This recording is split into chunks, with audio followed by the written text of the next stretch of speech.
말씀으로 시작하는 축복의 하루, 오늘은 2월 18일 화요일입니다.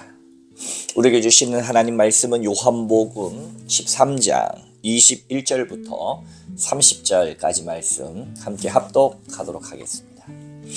예수께서 이 말씀을 하시고 심령이 괴로워 증언하여 이르시되 내가 진실로 진실로 너에게 이르노니 너희 중 하나가 나를 팔리라 하시니 제자들이 서로 보며 누구에게 대하여 말씀하시는지 의심하더라.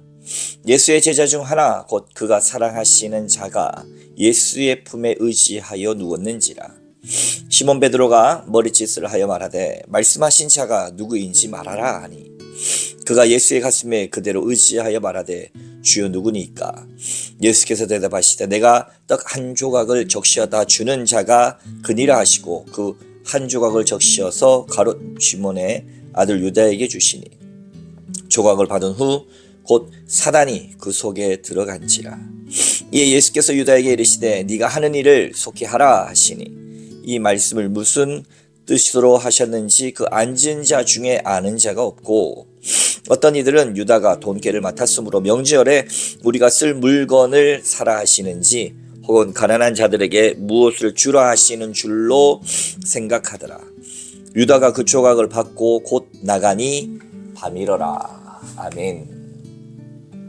오늘도 주님의 귀하신 말씀으로 이 하루를 보내시는 여러분들 가운데 좋으신 우리 주님의 은총과 평화가 함께 하시기를 주님의 이름으로 축복합니다.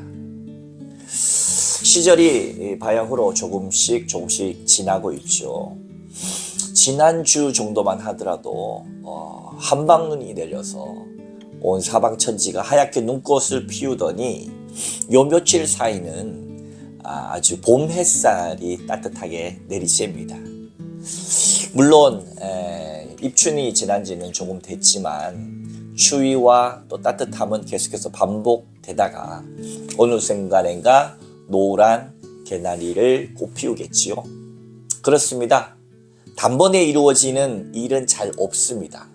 우리 생각대로 이루어지지도 않습니다. 그러나 하나님의 주님의 그리스도의 계절은 반드시 옵니다. 주님의 재림을 통하여 이 세상의 심판과 구원은 반드시 이루어질 것입니다. 그것이 개인의 종말이든 인류의 종말이든 그 무엇이든 가든 우리는 그때와 시를 알 수 없지만 주님의 때는 옵니다.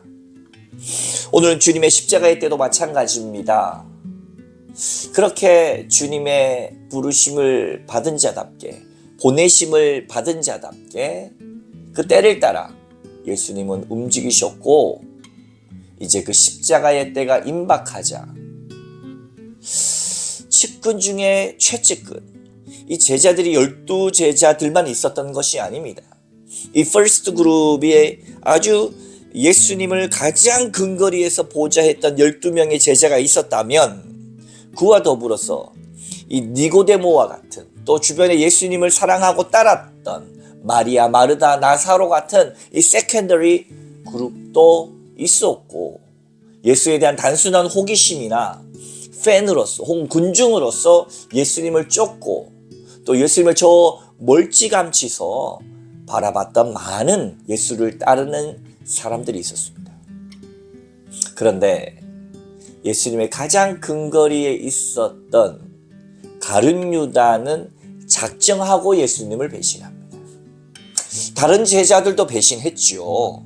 베드로도 어쩔 수 없이 자신의 생명의 위협을 느껴서 계집종이 이 불을 떼는 곳에서 너는 그 예수당이라 하니까 3번 부인하면서 베드로가 저주하면서 무슨 소리를 하는 거냐고, 나를 왜 거기에 비교하냐고 십자가에 매달려 처형당하시는 예수님을 부인했던 자가 바로 베드로였습니다. 그러나 오늘 가룟 유다는 작정하고 배반했습니다. 다른 이들은 자신의 생명의 위협 앞에 예수님을 보지 못했던 것이라면 가룟 유다는 자신의 뜻을 따라 예수 그리스도가 움직이지 않았기 때문에 그를 처형한 거나 마찬가지입니다. 차이가 분명하죠. 다른 제자들은 두려움 때문에 예수를 모른다 부인한 정도라면 가룟 유다는 의도적으로 어떻습니까? 예수님을 내 마음, 정말로 내 뜻대로 정치적 혹은 구원자로서 정치적 메시아로서 움직이지 않는 그는 버렸다. 예수를 버렸다 할 수가 있겠습니다. 사랑하는 성도 여러분, 마찬가지입니다.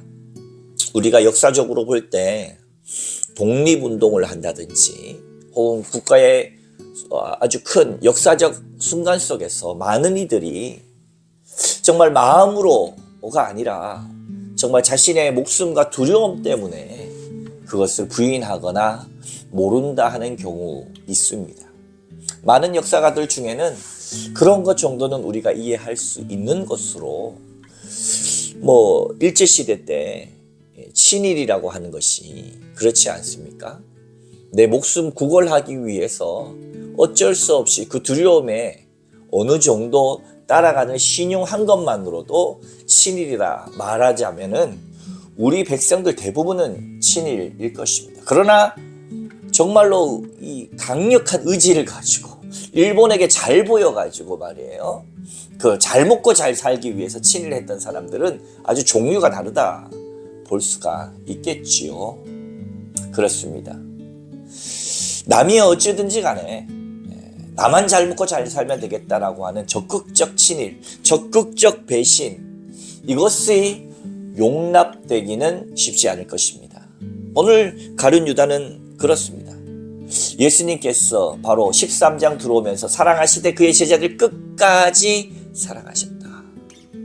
배신할 줄도 아시고 날 팔아 넘길 것도 다 아셨지만 주님은 끝까지 사랑하십니다. 왜요?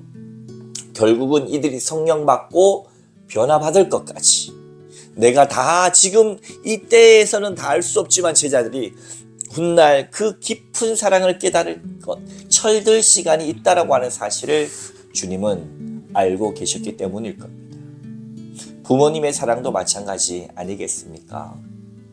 부모님 살아계실 때는 그 사랑이 당연한 것처럼 여겨질 때가 참 많습니다. 그런 시가 있죠. 엄마는 그래도 되는 줄 알았습니다. 엄마는 그래도 되는 줄 알았습니다. 우리에게 뜨신 밥 다 먹이고 혼자서 찬밥 드셔도 되는 줄 알았습니다. 엄마에게는 우리가 모든 것이 잘못되고 힘든 게 있으면 엄마 탓합니다. 엄마는 그래도 되는 줄 알았습니다. 그렇게 해서 시가 계속 이어지죠. 사랑하는 성도 여러분, 엄마도 한 인생이고 사람이라는 것이 나중에 내가 철이 들고자 깨닫게 됩니다. 엄마가라고 하는 존재가 얼마나 우리를 위하여 끝없이 사랑했는지를 깨닫게 됩니다. 엄마는 그래도 안 되었다라고 하는 사실, 그러지 말아야 했다는 사실, 우리가 더 잘 모셨었어야 됐다라고 하는 사실을 시인은 뒤늦게 깨닫지만 어떻습니까? 철 들고 보니 더 이상 엄마는 이 세상 사람이 아니었다. 오늘 주님의 십자가 사건이 마찬가지입니다. 사랑하는 성도 여러분, 오늘 이 하루 철든 신앙인이 될 수 있기를 바랍니다. 그래서 이 가룟 유다와 같이 주님이 내 생각대로 움직이지 않는다고, 하나님이 내 계획대로 따라주지 않는다고 적극적으로 하나님을 아주 팔아버리는 이런 사람 되지 마시고, 비록 나의 신앙이 부족하여서 그렇더라도 서서히 그리스도의 장성한 분량에까지 이룰 수 있도록 날마다 주의 말씀을 가까이 하면서 하나님께 효도하는 오늘 이 하루, 하나님께 효도한다는 건 뭡니까? 주님의 말씀 따라 사는 겁니다. 주님의 말씀이 뭡니까? 우리에게 주신 하나님의 사랑 충만히 받아 서로 사랑하고 이웃과 나누는 삶일 것입니다. 오늘 이 하루 주님의 뜻을 따라 사랑하며 효도하며 사시는 여러분 되시기를 주님의 이름으로 축원합니다. 함께 기도하겠습니다. 주님 고맙습니다. 오늘도 주님의 귀한 말씀으로 채워주셨습니다. 정말로 우리가 주님의 가슴에 못 박는 자식들이 아니라 속히 철들어서 주님께 효도하고 주의 말씀 따라 사랑하며 살기를 가슴 깊이 다짐하며 이 하루도 속 깊은 하나님의 자녀들이 다 될 수 있도록 축복하여 주옵소서. 감사드리며 예수님 이름으로 기도하옵나이다. 아멘.